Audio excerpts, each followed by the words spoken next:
this is Lit Happens, your celebration of the literary arts here in Saskatchewan. Today, I'm very pleased to welcome Kevin Wesaquate. Now, Kevin is a spoken word poet, a visual artist, a storyteller. He is Sask Polytechnic's artist and writer in residence. He's also a painter and muralist with SkyApp. He's recently represented Saskatoon as part of their Poetry Slam team at the Canadian Festival of Spoken Word, and he's founder of the Indigenous Poets Society. Kevin, welcome to the show. Thank you for having me, Danica. So I've watched you and listened to you so many times. I'm always captivated by your words. What was it that was in you that made you want to share your words out loud as a spoken word artist and a storyteller?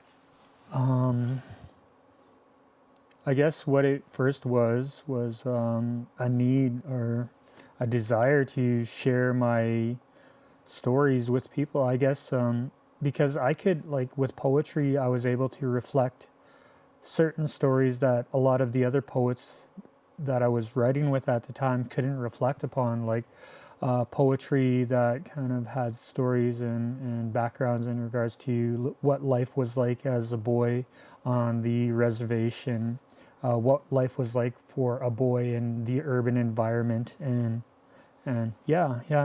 like these particular stories were always for me needed, because I thought that we had to start talking about our past in regards to building our future, and I also felt that since I was the only one, I just kind of imagined that how many other writers are out there just holding on to their poetry and not sharing it. So I kind of stepped out of that circle and said, okay, well, it's time to start sharing.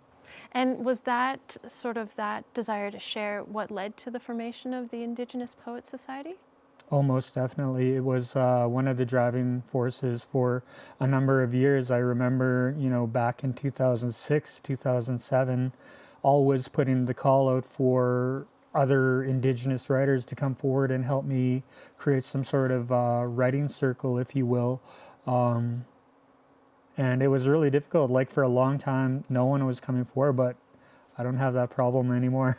and you have live performances now on a pretty regular basis. On a regular basis now. We have for this last year, we call it seasons, right? So the last season, we were able to have a successful poetry slam every month of the year with a feature, many features stepping up and saying they would like to read for us. And this is the second season, and our next poetry slam is going to be on January 30th, featuring one of our, our co-founders, Tala Tatusis. And so so is it generally the same day every month, or are there... Since we're relatively a new organization, we started doing it at the first Tuesday of every month within the first season. But the next, like this year, we're actually trying to do it at the end of the month. So we're like, okay, well, let's give some people some time to practice and get some pieces together by the end of the month. Well, and I guess it's one of those things that people will just have to watch for in the future and look for the Indigenous Poets Society. Now you do have Facebook messages that come out when the events are coming out, and so people can find that online. Yeah. Now you've also put together a chapbook from the society. Our chapbook was released last year, February 7th, 2017, and we came together and we had a reading with all the writers. The only writer that wasn't able to attend, unfortunately, who is very busy for herself, Lindsay Knight, Equal. But we all came together at a in-kind donated space at the 220 Collective. We were able to share and release. Now, since we don't have a website and we only rely on social media like Twitter, Facebook, our YouTube channel, everything that we sell is basically word of mouth. Now people have been kind of answering that call and helping us sell these pieces. The first release of these chapbooks, we only created 50 chapbooks. We sold them all within like 4 months.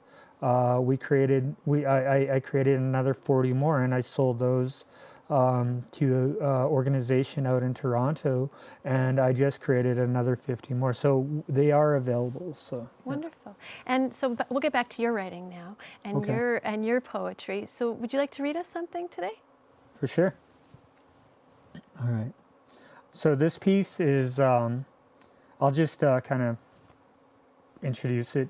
This piece came off of my appreciation for a local Cree English bilingual elementary school nearing 150% capacity called St. Francis Elementary. And this is basically an excerpt from a 3-minute poem, basically down to 1 minute. You guys could time me at home if you want. The way of the Neheoan poet, naturally speaking, naturally living, naturally sharing metaphors and similes on hand drums near urban street corners, a place where natives own home on side streets, a place where native run businesses on main streets, and poetry is taught in native schools on native tongues, because your future is bright and nature has always been known to change, because we would all be beyond prejudice and hate, because we'd be too busy trying on our latest traditional trends all up and down the block, from ribbon shirts to ribbon skirts. I imagine a place where we could trade in protein bars for pemmican, where we could pick wild berries in our communities, where we see the decline of diabetes because thanks to the return of our traditional medicines and our paleo diets.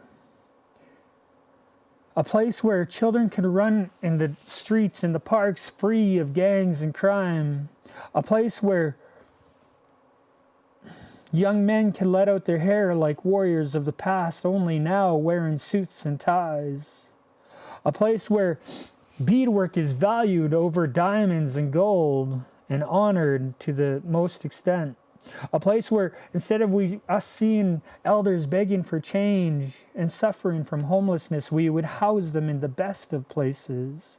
And if a child only speaks their Neheoan tongue, they would be regarded as royalty out here on these prairies.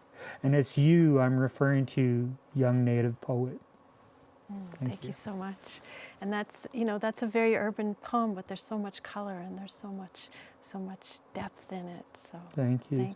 And I am working on more pieces, like with spoken word poetry. It just allows the platform to be open to any and all subjects. Our next poetry endeavor that we're working towards as a group is Indigenous love poems. We do have a poetry reading and a collaboration with Out Saskatoon on Valentine's Day, but we do know that there are a lot of poets that have Indigenous love themed poems, so we are pushing forward to that. As for my own writing, last year sometime, I had the opportunity to donate some of my time to read at the Ronald McDonald House and create a puppet show for some children. That same group of artists recently contacted me, and they said that they would like me to, either share some spoken word poetry or some puppetry, if you will. And I'm really excited to kind of create a new skit in regards to the puppet that I created and introduce a new puppet at this future upcoming show that doesn't even have a title yet. But well, I'm just so happy about that. So art for me is always creating new art, and I'm always making new friends all the time with art. And in new forms, right? From the written to the spoken to the story to the painting and the puppets, and so you're also expanding your audience all the time.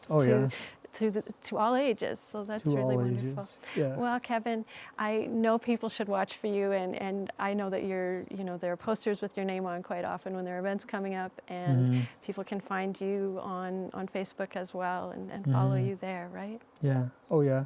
Okay. Yeah, I'm always online. Okay, social media guru here. So thank you so much, Kevin, for being with us today. That's all the time we have today. Thank you, Danica.